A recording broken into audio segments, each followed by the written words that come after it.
Yon! Nakakuha din tayo ng Hot Wheels Treasure Hunt. Saan ko nga ba ito nabili at magkano? Tara, samahan nyo ako sa diecast hunt na ito. What's up mga broski? Kamusta kayo lahat? Nandito tayo ngayon sa Hacienda Designer Outlet Mall para mag-diecast hunt. Dahil balita ko, goods na goods ang presyo ng Hot Wheels dito. Sana makakita rin tayo ng initial D ng mga diecast models. Turnon po. Saan po yung Kids Depot dito? Sa baba. Sa baba po. Ng Bababa po dito sa kanan. Thank you po. So, Kids Depot yung ating pupuntahan. Meron mga Hot Wheels. So, upon entering the store, madali nyo lang makikita yung display nila ng mga Hot Wheels kasi medyo marami yung kanilang mga display dito. Meron din kasamang Matchbox, pero unfortunately, sa Hot Wheels part, marami yung kanilang fantasy cars. Yung premium ayon sa upper part lang at tingin ko, konti lang yung ating options dito. Sir, buy two take one din ba yung mga Hot Wheels premium nyo? Yung mga regular lang? Ang kagandahan dito sa Kids Depot ay naka-buy 2 take 1 ang kanilang mga Hot Wheels fantasy cars. So kung ito yung mga klase ng Hot Wheels na trip mo, swak na swak ang budget mo dito. Ayan mga broski, pakipost nyo na lang yung video para makita nyo pa ng mas detalyado yung mga available na diecast models ng Hot Wheels dito.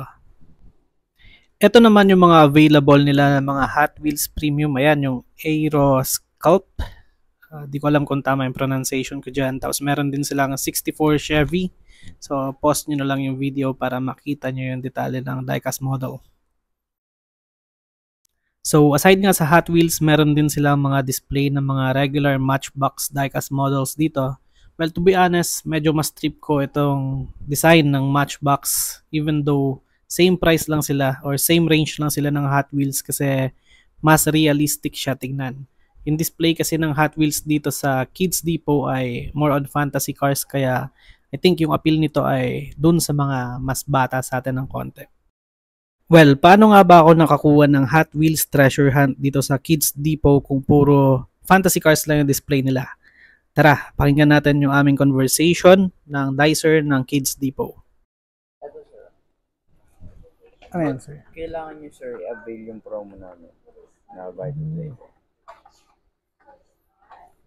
Magkano siya? Ito. 129 pence. 129. Pero kailangan ko i-avail ito ang promo niya. Yes po. Pwede na. Ano yung isa mo, sir? Ito sir, treasure hunt. Treasure Hunt. Oh, ayos. Same price? Yes po. Okay.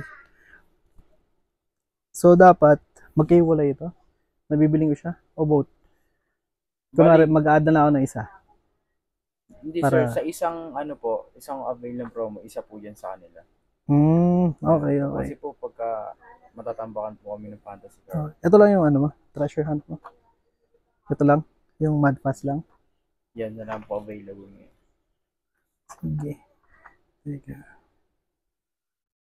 Sige, hanap tayo na ipapartner natin dito. Merong in-offer na Treasure Hunt yung Dicer ng Kids Depot pero ang kapalit, kailangan kong bumili ng 3 fantasy cars para mabili ko yung Treasure Hunt. Puro kasi mga fantasy yan.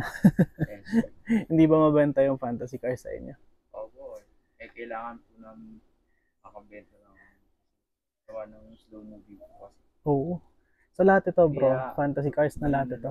Kaya ganun po ginawa, buy two take one po siya. And then, pag nabil yung promo, tsaka pwede bumili ng isang car na. Okay. Ito lang yung meron ka na tawag dito, regular yung design mo. Meron ka pa iba doon?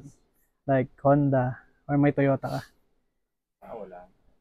Wala na? Wala na sir. Kanina nabili yung BMW tsaka Dodge. Oh, sayang. Ano yung Dodge nyo? Charger? Sayang. So ito na lang yung last mo na stock.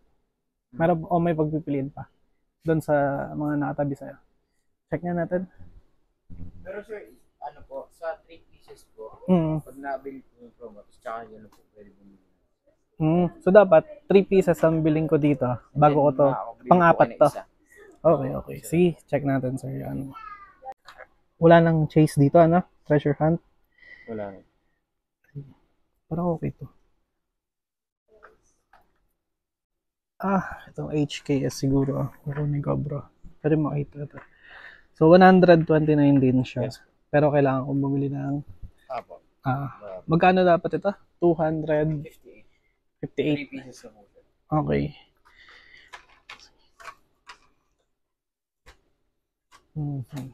Sige, pipili ako ng ano dito. Kapartner nito. Ayoko kasi itong treasure hunt na ito. Iba itsura niya eh. Fantasy card din siya, no? Yes po.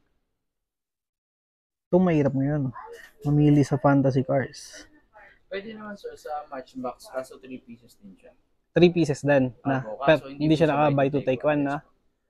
Oo nga, no? Ikaw ang gawin ko ay isang fantasy card at isang matchbox. Baka pwede mo na ibigay. Isang fantasy car. Isang Hot Wheels tapos isang matchbox para mabili ka ta. Hindi po siya, kailangan po 3 pieces. Kailangan ba talaga? 3? Pwede ba ka, no? Isa na lang nito. Kuha pa ako ng isa pa. Para makuha ko yun. Baka pwede na. Sige, yun, ayos. Good deal. Kunin ko na to. Sure na to.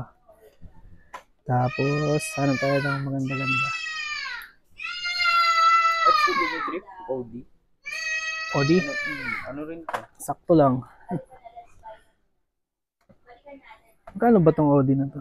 120 na lang yun. 120. Okay. Sige, kailangan natin mas mura lang eh. Ba mas okay. Ito ba 179 to, no? Yes. Baka may nakatago pa. Sige, okay na to siguro. Itong OD na 120. Tapos, ayun, ma-avail ko na to. Ito ba? Siguro yung chase na lang ang kukunin ko. Yung treasure hunt. Hindi na ito. Yun na lang po. Yung isa lang ba yung treasure hunt? Yun na lang po available natin. Sige. Yun na lang. At least treasure hunt siya. Alright. Check natin yung nabili natin na unang treasure hunt. Di ko alam kung maganda ba to, no? Kasi first time ko rin na magkakaroon ng treasure hunt at the same time fantasy car siya. Correct me if I'm wrong. Kung yung mga treasure hunt ba puro fantasy car lang ba yun? Hindi ba pwedeng JDM siya tapos treasure hunt din siya at the same time? So anyway, ito siya. Mad Fast, nabili ko lang to sa halagang 129 pesos. Pero may catch. Kailangan mong bumili ng 3 pirasong fantasy cars doon sa Kids Depot para makabili ka nito. Or sa akin, ginawa ko, nakipag-haggle ako. Bumili ako ng matchbox. So ito ay 120 pesos lang. Ito nga pala yung Audi e-tron. At least, mukhang sasakyan talaga. Hindi siya fantasy car. Ayan, so 120 siya. At pinagbigyan ako nung dicer na ito lang din yung isama. So moving parts na 1973 BMW CSL 3.0. So ayun yung kanyang feature. Opening yung kanyang hood. Mamaya check natin kung rubber ba yung kanyang tires. Pero so far, maganda rin naman yung kanyang itsura.